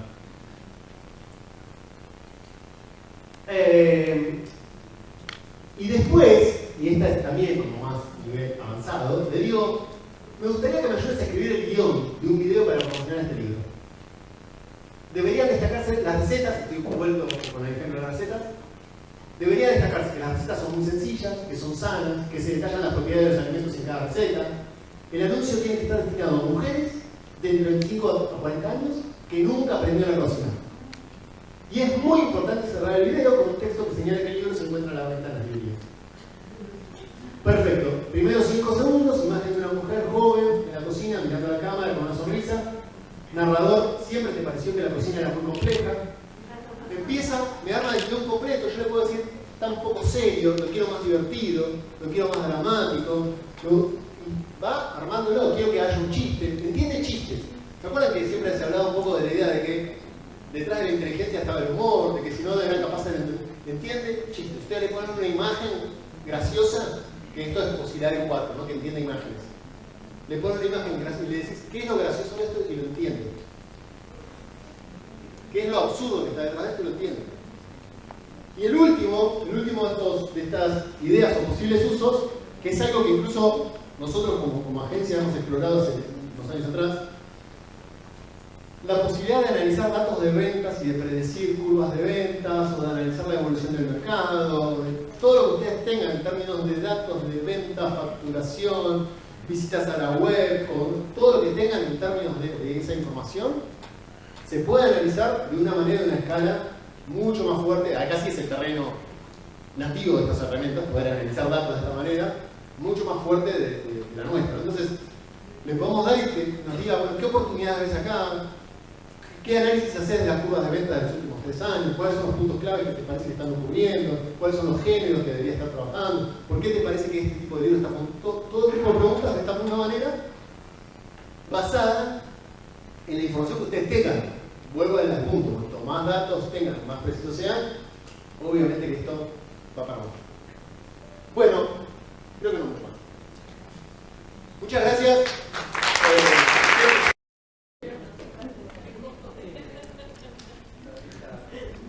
No, a ver, el servicio pago de ChatGPT, que es el que estoy usando yo, sale $20 por mes. Después, no sé, algunos de estos servicios que les mostré pueden ser que cuesten $10, $20 al mes, son ese tipo de cifras. Sí. ¿Cuándo va a actualizarse? No creo que se vaya a actualizar. A ver, me preguntan cuándo se va a actualizar el motor que se quedó ahí congelado en 2021. Yo no creo que hoy, no lo sé porque estoy tampoco adentro, pero no creo que estén pensando en cómo actualizar esa base de datos. Traté de, digo, por una cuestión de tiempos, no me llegué a profundizar y a meter con todo lo que es propiedad intelectual. Muchos de estos datos están un poco cuestionados de dónde surgen, cómo se procesan, si se pidieron los permisos o no se pidieron permisos para hacerlo, ¿no? Yo creo que hoy el foco tiene más que ver con abrir el sistema hacia otros entornos, ¿no? Como que no tener que estarlo entrenando con datos nuevos todo el tiempo, sino como que dialogue con la web, con que pueda dialogar con cualquier medio de comunicación hoy. Pero es parte de, bueno, eso es obviamente inversión, cómputo, por eso tiene un frisado en los datos porque no tienen hoy la capacidad de poder alimentarlo de esa manera. Igual hay algunas herramientas que hacen cosas parecidas, pero no hacen tanto. ¿Cómo maneja el sistema de información falsa o de fake news? Eso es lo que... Es coherente, contradictorio, capaz, ¿sí? Porque en internet debe haber cosas contradictorias. Sí, bueno, eso es lo que ellos llaman, los científicos, llaman alineación del sistema. Que es que después de que, a ver, el GPT, la sigla GPT, es que son datos preentrenados y transformados. Se transforman de texto a números para que el sistema los pueda entender y pueda empezar a hacer combinaciones. ¿Qué es lo más alucinante para mí? Es que puede hacer combinaciones que a nosotros no se nos hubiesen ocurrido jamás. Pueden hacer cosas, no del lado de los fakes, sino empezar a cruzar cosas que no hubiésemos visto. O sea, esto de verdad científicamente es el día y la noche. Poder cruzar ciencia de una manera que no hubiese sido posible nunca es alucinante. Obviamente en eso genera fakes, genera muchas, o sea, han aparecido públicamente, ¿no? Situaciones de sesgo, de discriminación. Yo tenía algunos ejemplos más. A ver, veamos muy rapidito. Yo me refería más a cuando te da una respuesta, que te da algo confiable o no. Mira esto es un programador, saben que el sistema yo me focalicé en el libro, pero sabe programar, sabe crear música, yo me focalicé en esto, ¿no? Acá hay un programador que probó que le escriba un código de programación en donde saber si la persona debe ser torturada o no basada en el país de origen. Ya el programador está un poco. Pero claro, las respuestas, esto es en el 3, en el 4 no pasa, para tranquilo. En el 3 pasaba mucho de esto. Perfecto, si la persona es de Corea del Norte, o si es de Siria, o si es de Irán, entonces tiene que ser torturada. Esto pasaba mucho en el 3. ¿Por qué digo esto? Porque lo que necesita el sistema para errar un poco menos es más volumen de datos, más entrenamiento, y lo que ellos llaman que es alineación, que es que hay científicos, hay humanos reales que están todo el tiempo como guiando un poco esta conversación diciendo, ojo, no le expliques a alguien cómo formar un partido nazi, no, porque así como les expliqué cómo armar una receta, te puedo armar un partido nazi en todos los idiomas posibles. No, esto no. Pero bueno, también la curva de qué es no y qué sí, una Pero se niña. va a hacer una cosa estadística. Muchas que sí, es sistema 100% estadístico, e insisto, no entiendo. Lo que sabe es que cuando alguien le pide recetas de cocina étnica, detrás de eso viene, estadísticamente viene esto. Cuanto más volumen de datos tiene, la estadística más precisa. Y otra pregunta, digamos, con los derechos de autor, una inteligencia artificial que escribe un libro, ¿de quién es el titular? Bueno, yo soy, o sea, esto con total franqueza, creo que los derechos de autor están en un punto sepulcral, o sea, están en un punto, y esto se está viendo en el mundo, hay movimientos en todos los países, hay organizaciones en todos los países que están replanteándose la lucha, las discusiones, estamos hablando de algo muy de cuajo y muy de base, y hay muchas discusiones, como que se abre el abanico a muchos lugares, ¿no? Por ejemplo, todos ustedes, o muchos de ustedes deben distribuir libros en Amazon, en Apple, en Google, distribuyen el libro, el IPA, el PDF, lo que fuera, lo han subido en esos sistemas. ¿Por qué esos sistemas no están usando esos textos para entrenar sus propios inteligencias? En el caso de Apple en concreto se encontraron muestras de que estaban entrenando su sistema de audiolibros en función de los audiolibros que se subieron al sistema. Porque ¿quién le dio derecho a que haga esto con mi contenido? Yo te lo di para que lo vendas, no para que lo uses para generar un producto nuevo. A partir de ahí, o sea, muy fácil. Pero al revés, ¿te pueden reclamar alguien o algo? Al revés. ¿Qué sería ¿no? al revés? Y al revés, que yo tenga un producto a partir de la inteligencia artificial y después alguien o algo me diga que el sistema, no, ¿de quién es? Yo no será mío. Es que el concepto de propiedad... Al revés, digamos, no es que yo quiero mis derechos, sino que alguien me pueda reclamar los derechos, esa empresa. ¿Me lo puede reclamar? Si yo evidentemente que si alguien quiere escribir algo, ¿no es cierto?, dándole... El asunto... no lo voy a hacer tal cual, lo voy a editar, quizás. Pero no me van a reclamar, ¿no? No, pero espera, acá yo tenía como un par de placas sobre el tema que las excluí por una cuestión de tiempo, pero el concepto hoy que se está como litigando en algún punto es cuál es el grado de creatividad mínima que hay detrás para decir que eso es original del sistema de inteligencia artificial o no es. Porque yo les mostré un proceso, ¿no? Si yo al sistema le digo, haceme un temario con estos contenidos, no me gustó, cambiarlo por esto, agregarle esto otro, modificarle aquello. Ahora quiero que lo pienses así, no, pero no me gustó la redacción, quiero que lo hagas de esta forma. Bueno, hay un punto en donde es un sistema que está haciendo las cosas en forma autónoma, pero que yo lo estoy guiando y lo estoy llevando al lugar que lo quiero llevar. Entonces hay un punto en donde es discutible si no soy dueño de esos derechos. Estoy usando una base que es de dudosa procedencia, pero estoy creando algo que es muy diferente a partir de mi propia incidencia con el sistema. Entonces hay algo que es lo que se está discutiendo específicamente en Estados Unidos, que es cuál es la creatividad mínima que demarca que esto es humano o robótico. ¿Cuánto estamos de que veamos productos híbridos en forma masiva en el mercado? ¿Qué sería híbrido? Sí, mitad inteligencia artificial, mitad humana, otra vez ya. No, pero ya, sí, ya está. Bueno, así, las grandes están poniendo en las mesas de las librerías. Si no lo están haciendo, lo van a hacer obligados, pero sí. Sí. Sí.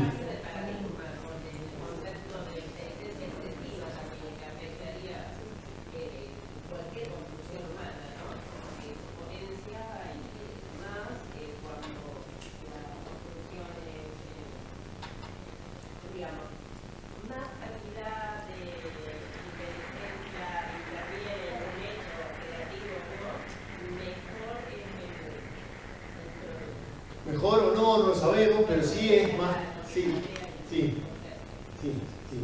Pero sí quiero, o sea, dejarles, no sé si quedó claro que es cambio absolutamente radical. Ustedes piensen, estamos relacionados con inteligencia artificial hace años. Como ejemplo, las redes sociales. Cuando ustedes se relacionan con las redes sociales, hay un robot que decide que ven la foto de su hermana o ven la foto de un amigo que está en la playa. Ese robot decide que les muestra todo el tiempo en función de conducir un poco el funcionamiento de la red social y aspirar a los perfiles.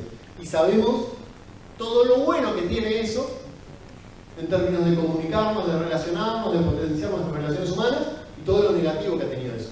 Esto es lo mismo, a una escala mucho más alta. A ver, la primera estabas. No, vos. Sí, Carlos. ¿Podrías contar un poco del ejemplo del libro del cerebro matemático? ¿Cómo alimentaste ahí? ¿Le pusiste solamente la descripción? ¿Te leyó el libro entero? Porque si pones solamente la descripción puede ser pobre. Es pobre, sí. A ver, yo las pruebas que hice, a las que les mostré acá, no las que estoy haciendo, pero las que les mostré acá, son como muy simples para que sepan que esta herramienta la tienen ahí al alcance y pueden hacer esto mismo que hice yo. Pueden ir a ejemplos más sofisticados que requieren a veces, ahí sí, de un poco de programación, un poco de conectar a algún sistema, que se puede hacer mucho más a eso, ¿no? Podrían conectarle toda una base de datos de libros de ustedes y que les generen todos los metadatos de esos libros. Acá lo que hice fue el ejemplo más simple de todos, que es con el ChatGPT, con el 4, insisto, es la versión paga que cuesta $20 por mes, pero que me da más información, más fidelidad, más datos. Probé con darle la descripción de atrás y la verdad es que los títulos eran como muy comunes, ¿no? Era así, matemática y no sé qué, cerebro, como que, porque tiene poca información, es estadística. Cuanto más datos tiene, mejor. Me pareció... ¿Podés meterle el libro entero? Sí, hasta unas 50 páginas, que es como la extensión de datos que tiene hoy el servicio pago, ¿no? ¿El servicio no paga? Pero digo, yo concebí, y esto es el mismo ejercicio que ustedes como editores también hacen, ¿no? Concebí que con una introducción, un prólogo y un sumario del libro, me alcanza como para definir un poco el título de la obra. Y después, es muy importante esto para que cuando lo prueben, el tema del contexto. Que ustedes, yo acá hice nada más, le dije, tengo este libro, pensame títulos. Pero ojo, ustedes pueden decir, tengo este libro, pensame títulos para distribuir este libro en Argentina, a un público muy joven. Es un libro muy divertido, o sea, les puedo agregar como ciertos condimentos que me hagan que el libro vaya mucho más alineado con el perfil de público al cual yo supongo que va. Perdón, que la había atrás de Javier. Sí. El pago del GPT-4 se adapta al internet, o sea, está actualizado en 2022 No, frenó en 2021. pero no se va adaptando a lo que pone adaptando, porque en otras charlas me dijeron como que van entendiendo el dialecto que le vas hablando, eso no está como... No, tiene memoria de corto plazo. Insisto con ese concepto que es el de tiene memoria de corto plazo. La base de datos contra la que interactúa de septiembre de 2021 no genera cosas que no estén ahí. A partir de la versión 4 y de la versión paga, ustedes pueden conectarlo con los sistemas propios, entonces ahí sí pueden, pero ya requiere como un poco más de... ¿Pero va aprendiendo de las personas que están usando ahora o eso no aprende nada? No aprende nada, no toma nada de datos de información de ahí. Esa idea de que la interacción la hacía más inteligente, no toma datos y solo guarda una memoria muy corto plazo, que la versión paga puede ser hasta 50 páginas de conversación. O sea, en la cual, por ejemplo, yo un ejercicio que hice, y no llegué a mostrárselo, pero después voy a hacer como compartir por el mail, le doy una personalidad. O sea, le digo, mirá, quiero a partir de ahora que te llames así, que tengas estos gustos, que sepas sobre esto, que no es lo que te va, ese es claramente el contexto. Ahora vos me hiciste un libro de cocina, perfecto. Pero imagínate que ahora quiero que me hagas un libro de cocina siendo el chef francés más reconocido en Europa. Que es distinto. Y me va a elegir otro tipo de platos y me va a hacer, y no puedo hacer esto. Eso lo va a recordar durante una conversación de hasta 50 páginas. A partir de ahí se olvidó. Espera que, a ver, por ejemplo. Pero perdón. ¿Tú supones que esto va a tener algún tipo de regulación? Si fuera así, ¿de qué por qué lado va a ser? No. A ver, esto para para contarles un poquito la cocina OpenAI es un proyecto que muchos multimillonarios, entre ellos Elon Musk, financiaron diciendo que era necesario el desarrollo de la inteligencia artificial para el futuro de la humanidad, como él también está desarrollando los cohetes que explotan por el aire, pero que deberían llegar a algún lado, y que debería desarrollarse de una forma que sea a partir de una ONG, sin financiamiento privado, sin una búsqueda onerosa, y compartiendo toda la información y todos los datos que se vayan generando. Buscar a los mejores científicos, porque esto es así, buscaron a los mejores científicos del mundo para armar un equipo para que trabajen esto, y le dieron recursos ilimitados. Tomá acá, tenés la billetera, poné lo que quieras. ¿Qué pasó? ¿Cuál era uno de los preconceptos? Es que no se lance nada al público masivo hasta que no sepamos de qué estamos hablando. Bueno, obviamente ahí la plata jugó su papel, empezaron a haber inversiones de Microsoft y de otras empresas. Es un poco lo que acusa él para retirarse del proyecto, que se fue ahora, justamente porque dice esto no tendría que haber salido a luz sin algún tipo de regulación o análisis de algún tipo. No sabemos si esto es así, pero digo, esto es un poco el cuento, ¿no? La realidad es que, y yo le di el ejemplo recién, así como para hacer una vacuna para el COVID tiene una X cantidad de revisiones, un sistema de esta magnitud debería haber tenido... Tengo una consulta, te hablabas de la memoria hasta 50 páginas. ¿Y cómo es compatible eso con lo que se llama calibrado, fine tuning, que vos programás tu propia iteración? Entonces no existe el calibrado como tal. Sí, eso existe, pero existe a partir de conectar el sistema, a partir de abrir la puerta del sistema. Cuando ustedes usan ChatGPT, siempre están dialogando contra esa base de datos que va hasta ahí en el tiempo. Ahora, yo les mostré el ejemplo de Rewin o de otros sistemas que te permiten conectarlo contra sistemas propios. Usar la tecnología de la capacidad lingüística y de hablar del lenguaje natural con sistemas propios. Y ahí sí puedes hacer eso. Pero no hay algo en donde la empresa esté ampliando la base de datos o esté aprendiendo lo que nosotros. Es como un servicio tuyo. Agarrás y decís, bueno, a partir de ahora yo quiero usar el motor lingüístico que tiene el sistema, pero para que me sirva como un librero dentro de mi tienda de libros. Y ahí sí vas ajustando. Ojo, me parece que son muy serios, me gustaría que sean más divertidos, me gustaría que recomiendes solo libros que tengan más de 10 libros en autor. Ese es como el ajuste que se hace. Sí, yo quería compartir algo, ¿no? Que me parece, es una herramienta, o sea, como todas las herramientas que tenemos en lo que tiene que ver con la tecnología. A ver, y el propósito se lo doy yo, el objetivo, ¿no? ¿Qué color quiero? Mira, mostrame otras opciones. Plantearme este mercado, o sea, el propósito, el objetivo se lo marco yo. O sea, no es que él me está dando esta herramienta, me está dando los recursos totales. Los recursos, digamos, humanos son la orientación que yo le puedo dar, es el objetivo. Bueno, eso es lo que hablaba recién de la creatividad mínima, de cuánto es, claro, cuánto incidió el humano y cuánto no. Es una herramienta. Y después un poco de esto que también es la discusión que apareció por lo menos en los primeros pleitos legales del asunto y la propiedad intelectual, ¿no? Si es una herramienta, es igual que con Photoshop. Claro. En todo caso, a Photoshop nos da hoy una capacidad creativa que no la teníamos antes de Photoshop. Eso es bien claro. ¿Por qué? ¿Por qué sigue teniendo propiedad intelectual algo que hago con Photoshop y no algo que hago con otro sistema? Bueno, el argumento que se busca en realidad es que la inteligencia artificial hace cosas en forma impredecible. Claro. En algún punto hace cosas en forma impredecible, por lo tanto hay más valor dado del sistema que lo que da el humano. Ahora, si es impredecible, entonces es creativo. Si es creativo, tal vez la inteligencia artificial tendría que tener propiedad intelectual per se. No, los humanos nada más tienen. Entonces, si los humanos tienen, es una herramienta. Claro, es una herramienta. Pero si es una herramienta que hace cosas impredecibles y creativas, entonces démosle la propiedad intelectual. Bueno, pero si yo creo algo y voy corriendo y lo registro, es mío. Yo creo de verdad, esto es 4 o 5 años maravillosos de discusión sobre propiedad intelectual, sí, que así como cuando surgió fue necesaria para que puedan todos los artistas tener un valor. Es un invento de la modernidad. Sí, muy reciente, muy reciente. Hoy está. poder compartirlas, para poder escribirlas, para poder hacer uso. Sí. La propiedad Ahí. intelectual.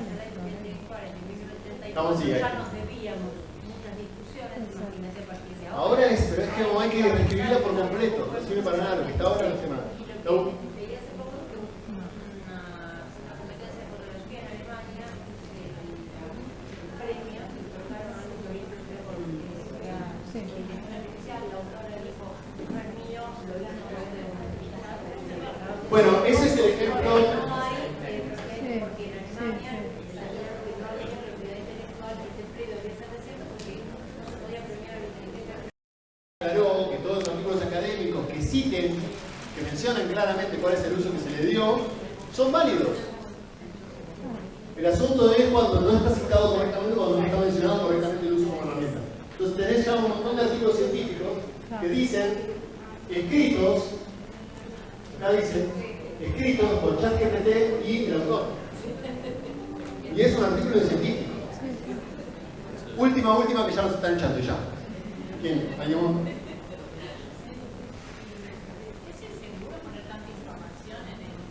Hoy no. Hoy no, porque no toma datos. No está guardando información. No. Pero no ChatGPT ni OpenAI. Es siempre hay alguna herramienta que es la que estás usando para eso. Y esa herramienta sí, te estás dando todo tu sitio web, podría estar usando para ello. Pero cuando usan el ChatGPT, le están dando su correo y alguna pavada más con la misma que le dan a Instagram o a Facebook. No. Todo lo que están hablando ahí no se está guardando en Internet. Ahora, si vos usás el motor de ChatGPT con una herramienta en el medio para que analice tu sitio y genere un robot, un librero, eso que está en el medio necesita tus datos para poder producirse. Por lo tanto, se podría estar quedando como no. Hay 100.000 herramientas ahora que van por ahí. Cuando le dan a aceptar hay que ver eso. Pero creo que no, estamos porque me van a echar. Mucha